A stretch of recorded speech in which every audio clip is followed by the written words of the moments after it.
Hello again, political science students, and welcome to my lecture on Chapter 3, American Federalism.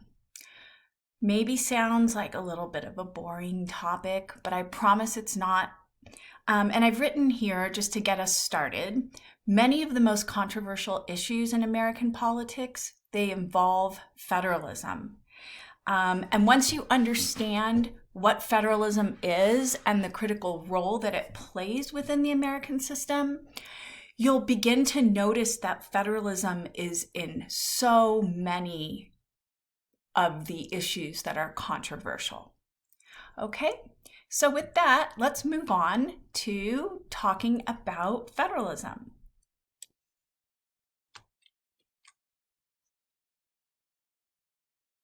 So the way I like to get started with talking about federalism is, this is actually from your textbook. And, if you think about your experience, if you are an American or even if you're not, traveling around to different states, you have to notice that so many things about life in, let's just say, San Diego would be different from, let's just say, life in the Deep South, for example.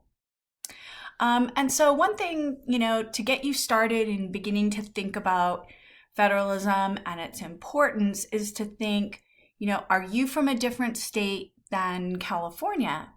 And I ask this to students all the time. And what differences do you notice? And it turns out that most criminal law, family law, these are all written at the state level. So the states and federalism, very critical component of American government. So let's talk a little bit more about why we have a federalist system, and let's also try to define it for you. So I think the first question is why federalism? And it occurs to me just now that I probably should have the slide that defines it first. So let's define it real quick, and then we'll come back to this slide.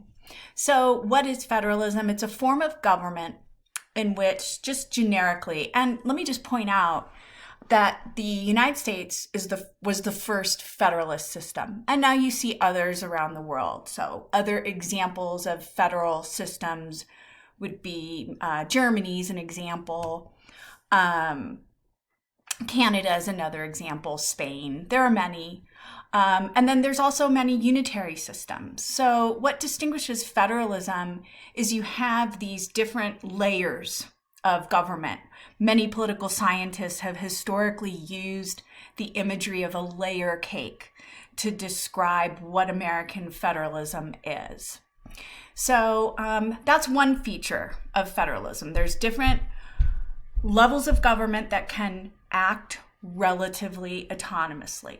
And so we're going to talk about how the United States have done that in varying extreme ways. Another feature of federalism is that the Constitution can't be changed without the consent generally of a supermajority of the constituent units. In our case, it would be states. Legislative, judicial, and executive powers are allocated at both levels. And so you'll notice, here in California, which is part of our curriculum in Political Science 102, we do have a California legislature. That's the Assembly and the Senate. And I'm going to fit some readings in on this, I promise. We have the governor, who's the executive, and then we have the state courts.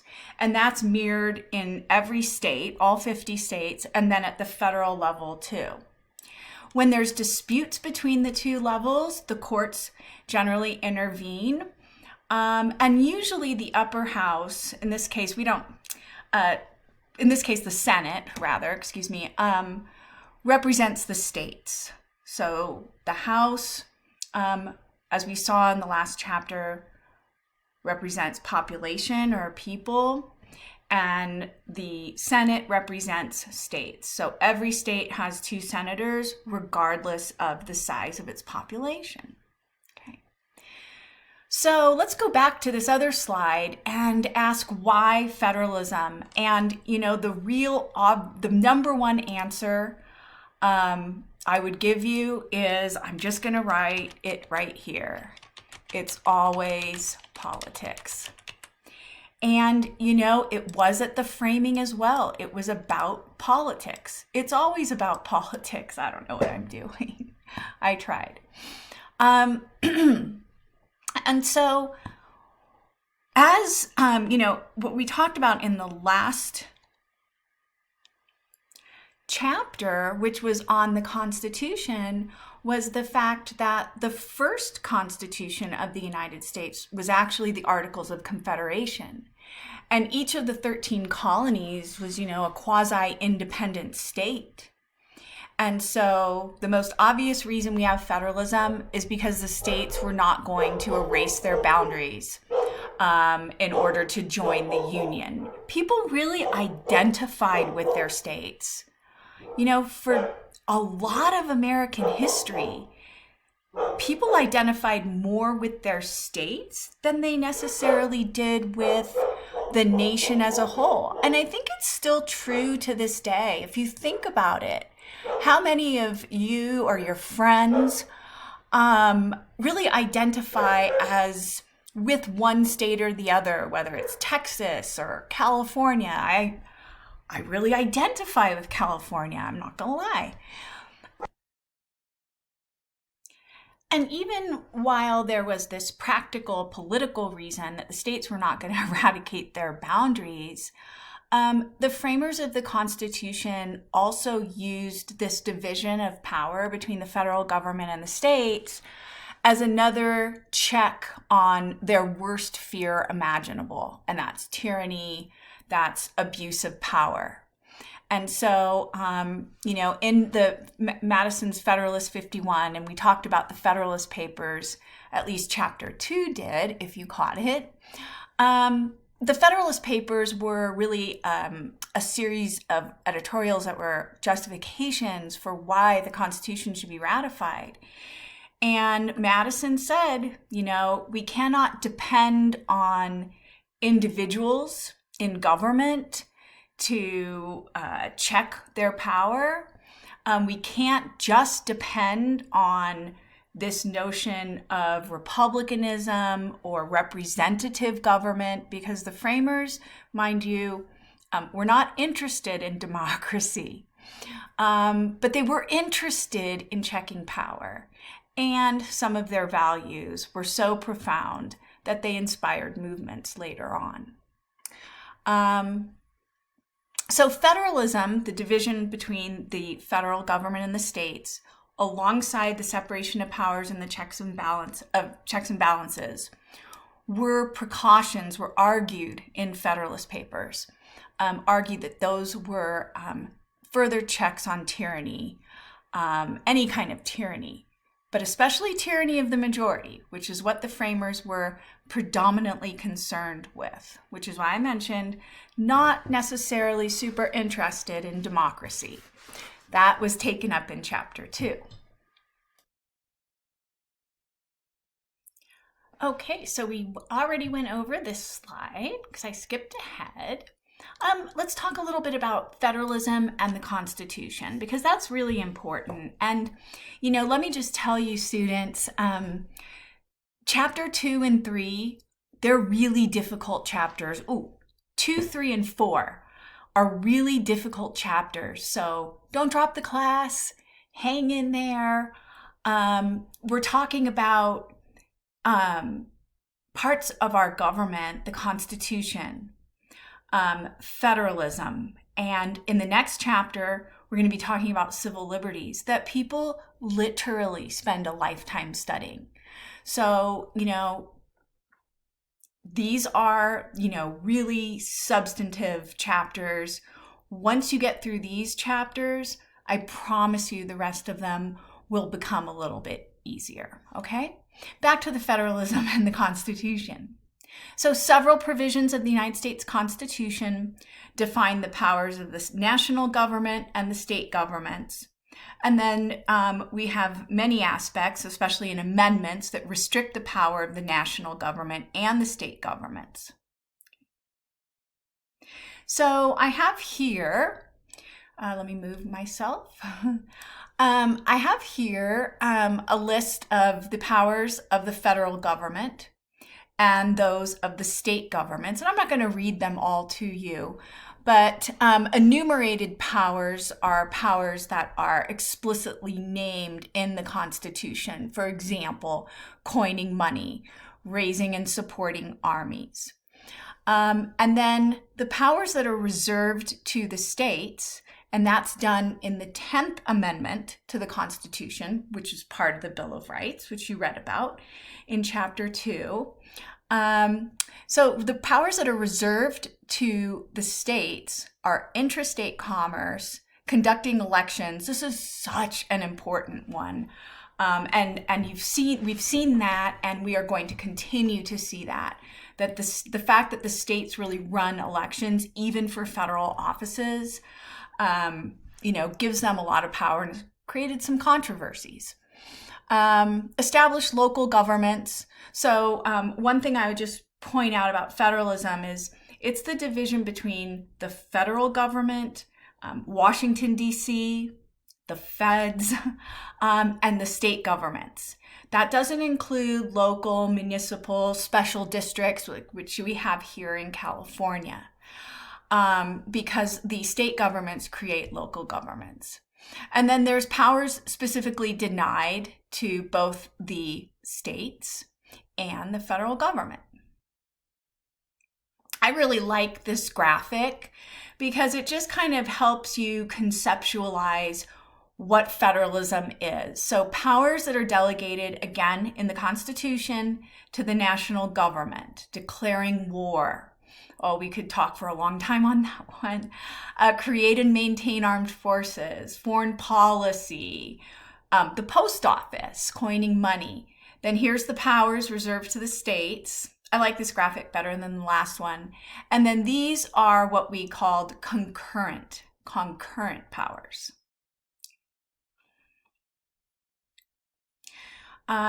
This is just from Article 1, Section 8, which enumerates the powers of Congress.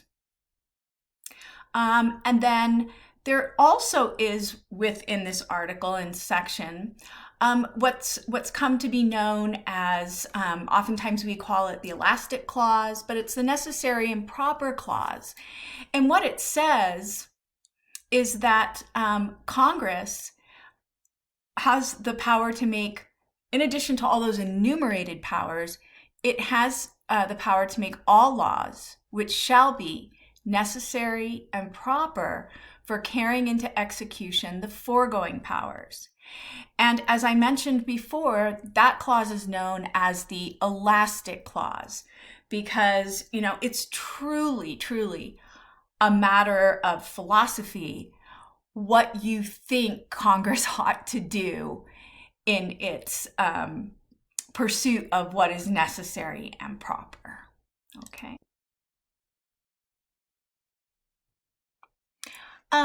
In terms of the powers that the states have, the Constitution does not enumerate the power of state governments, but the framers believed that the states possessed all reserved powers. So what exactly does that mean? And the 10th Amendment is also known as the Reservation Clause.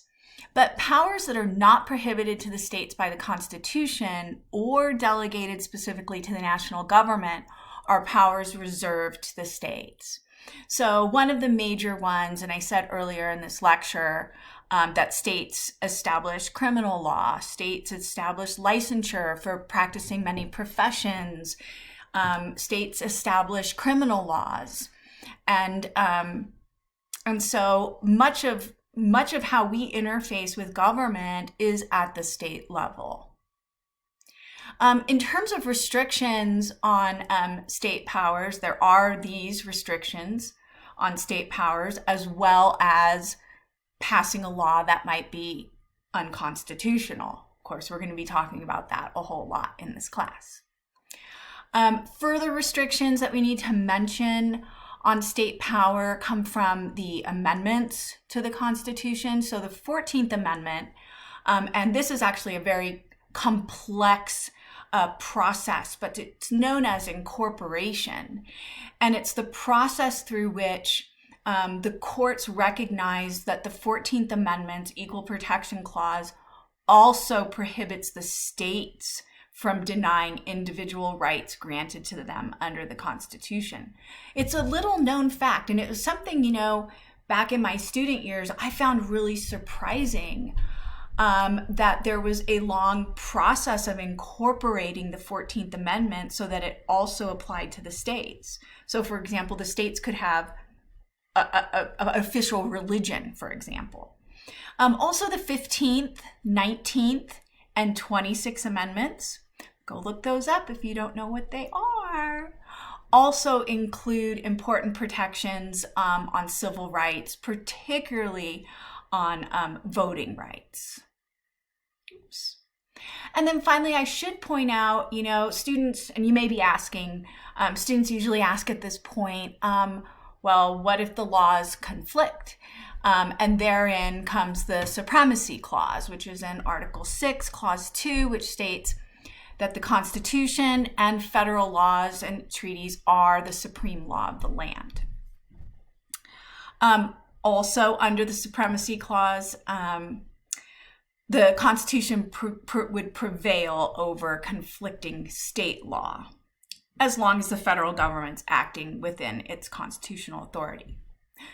So, when we saw, for instance, and this, I'm just using this example because people are probably very familiar with it,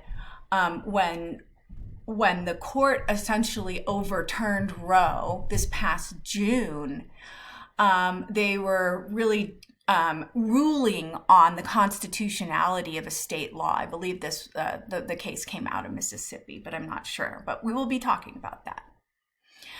Just from a comparative perspective, and this isn't a comparative politics class, but I will be teaching one. Email me and ask. Here's just federalism around the world. So in green, you have the countries that do use a federal structure to their government, that layer cake that I mentioned earlier. And so here's where I think things get really interesting. And here's the question. Which level of government do you believe is best able to protect liberty, equality, and rights of citizens? Okay. So this is pretty abstract, but let me explain what I'm talking about. When you think about policies, whether it's drug policy or the curriculum in schools or family law, you name it, which ones do we want to vary across the state? And when do we want them to be uniform? Okay, so let me give you an illustrative example. Same-sex marriage. Prior to the 2015 Supreme Court ruling in Obergefell, the states varied in whether or not they recognized same-sex marriage. It was a patchwork. And so you might ask yourself, do we want that? Or do we want that right to be universal as an American citizen? And so what rights are you willing to see vary across the states? Maybe the fact that that weed is legal in some and absolutely still prohibited in others is okay. Maybe it's not. It's a matter of opinion. And when do we? But you really have to be concerned about protecting the politically weak. And so, as I said at the beginning of this video, many of the most controversial, truly bloody issues in American politics are conflicts that involve federalism. And so here's the question that I really think is meaningful to ask yourself. Should what you get depend upon where you live? And so, we could go from something as simple as, speed limits or weed to more serious examples of when you may want to have what you get not depend upon what state you're in. Also reproductive rights, which we've seen since the Supreme Court case in June has again become under the purview of the states. So here's the speed limit, and that 55 mile per hour speed limit was something that was done in the 70s during an energy crisis, but now different states have different speed limits, and I definitely noticed the difference in traveling, and many of you have probably to Nevada or Utah, get to go much faster. When I said that federalism is at the heart of the most bloody issues, it certainly is. Federalism is at the heart of states' rights and the issue of race. So between the end of Reconstruction and the Civil Rights Movement, it was really the states that got to impose a system of what was essentially racial apartheid. And the national government in DC looked the other way for many years. That's a story that we'll be getting into, but very important that you understand. This also was an aspect of federalism. And here you have a governor, Wallace of Alabama, standing in front of a University of Alabama door to prevent the integration of the university under the banner of states' rights. There's a lot of controversies now we're hearing about just in the kind of the mainstream news about school curriculums and what types of history lessons can be taught. And one of the examples, kind of the counterpoints really to California, is Texas and also Florida. This is reproductive rights. So I'm just showing you a bunch of policy areas right now that really illustrate the potential problems you may think with federalism. So in red, you could just see the states that are most restrictive in reproductive rights, and then the most protective. And you see California here in the protective column. Here's what's really interesting, and it's a phenomenon that's pretty recent.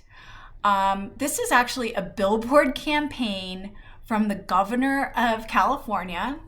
And it just says, I've just launched billboards in 7 of the most restrictive anti-abortion states that explain how women can access care no matter where they live.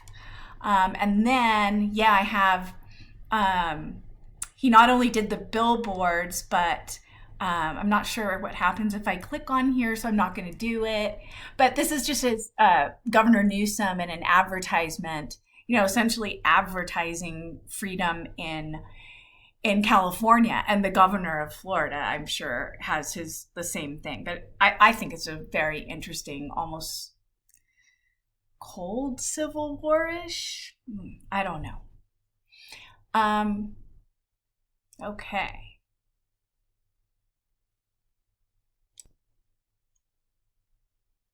And as I mentioned earlier, marriage now no longer is this patchwork of some states that recognize same-sex marriage or civil unions. This was a huge controversy, really not all that long ago in my lifetime, and in which opinions have really changed. And now it's considered a constitutional right, effective 2015. With the Obergefell decision. And this is just a picture. This was the Obama White House after that decision was handed down from the US Supreme Court. Weed is another one that differs among states. I think Colorado was an early adopter of legal recreational use of cannabis. And of course, California is still on board, but not every state is. And some still have the medicinal use with the prescription requirement. Another example, the sanctuary city movement, where some cities decide to take really essentially immigration law upon themselves. And then recently, I don't know how much you paid attention to this, but there was the governor of both Florida and Texas flew immigrants to, so-called blue liberal cities. And another example of what I think, it's almost like a cold civil war. Speaking of getting, does where you live determine what you get? The death penalty. Obviously, there's so the death penalty in the states in red. No death penalty in the states in yellow. And then there's a governor-imposed moratorium here in California and in a few other states as well.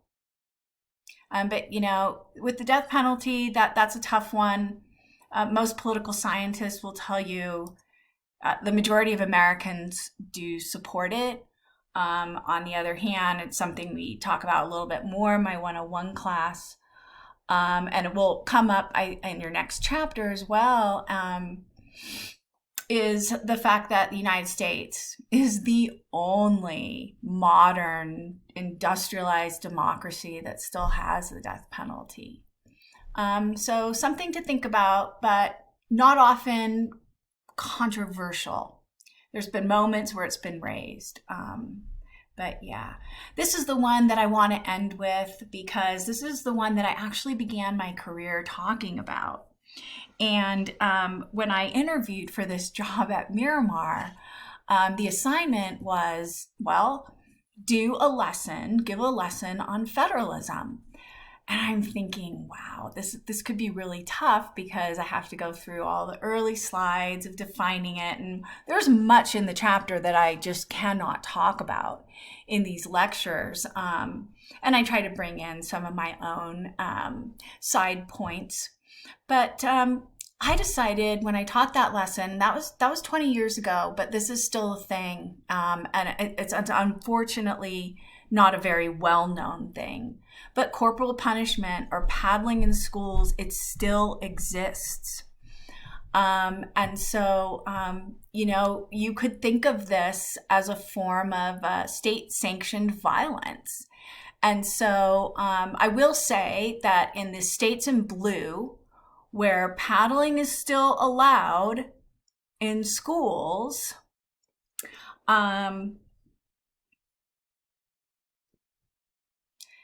students do have to have the permission of their parents to be paddled in school. Anyway, this is just a fascinating aspect of federalism. And then I have one more, which I just clicked on, slavery in California politics. Very interesting aspect of the 13th Amendment, which abolishes slavery. It does, while it prohibits slavery, it doesn't prevent slavery or involuntary servitude is another name for slavery, as a punishment for crime. So there were several states that actually passed ballot initiatives amending their constitution to ban prison labor. And so if you're interested in this, email me and I'll give you the LA Times article that talks about potentially having this on the 2024 California ballot, which would be to prohibit,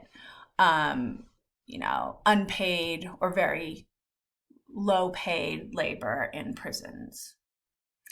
What federalism issues can you think of? There's many more than what I've been able to mention here.